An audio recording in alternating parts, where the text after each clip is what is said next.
Hi there. Thank you for joining me today. We're on Alma, chapter 63. And it came to pass in the commencement of the 36th year of the reign of the judges over the people of Nephi, that Shiblon took possession of those sacred things which had been delivered unto Helaman by Alma. And he was a just man, and did walk uprightly before God, and he did observe to do good continually, to keep the commandments of the Lord his God, and also did his brother. And it came to pass that Moronihah died also, and thus ended the 36th year of the reign of the judges. And it came to pass that in the 37th year of the reign of the judges there was a large company of men, even to the amount of 5,400 men, with their wives and their children, departed out of the land of Zarahemla into the land which was northward. And it came to pass that Hagoth, he being an exceedingly curious man, therefore he went forth and built him an exceedingly large ship on the borders of the land Bountiful by the land Desolation, and launched it forth into the west sea by the narrow neck which led into the land northward.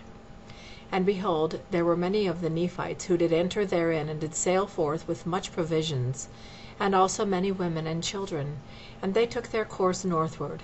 And thus ended the 37th year.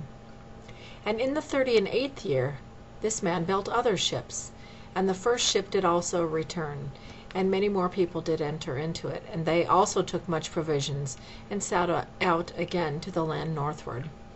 And it came to pass that they were never heard of more, and we suppose that they were drowned in the depths of the sea. And it came to pass that one other ship also did sail forth, and whither she did go we know not. And it came to pass that in this year there were many people who went forth into the land northward, and thus ended the 38th year.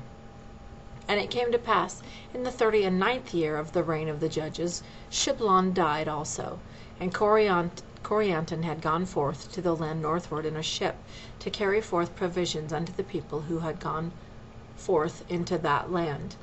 Therefore it became expedient for Shiblon to confer those sacred things before his death upon the son of Helaman, who was called Helaman, being called after the name of his father. Now behold, all those engravings which were in the possession of Helaman were written, and sent forth among the children of men throughout all the land, save it were those parts which had been commanded by Alma should not go forth. Nevertheless, these things were to be kept sacred, and handed down from one generation to another. Therefore in this year they had been conferred upon Helaman before the death of Shiblon. And it came to pass also in this year that there were some dissenters who had gone forth unto the Lamanites, and they were stirred up again to anger against the Nephites. And also in this same year they came down with a numerous army to war against the people of Moronihah, or against the army of Moronihah, in the which they were beaten and driven back again to their own lands, suffering great loss. And thus ended the 39th year of the reign of the judges over the people of Nephi. And thus ended the account of Alma, and Helaman his son, and also Shiblon, who was his son.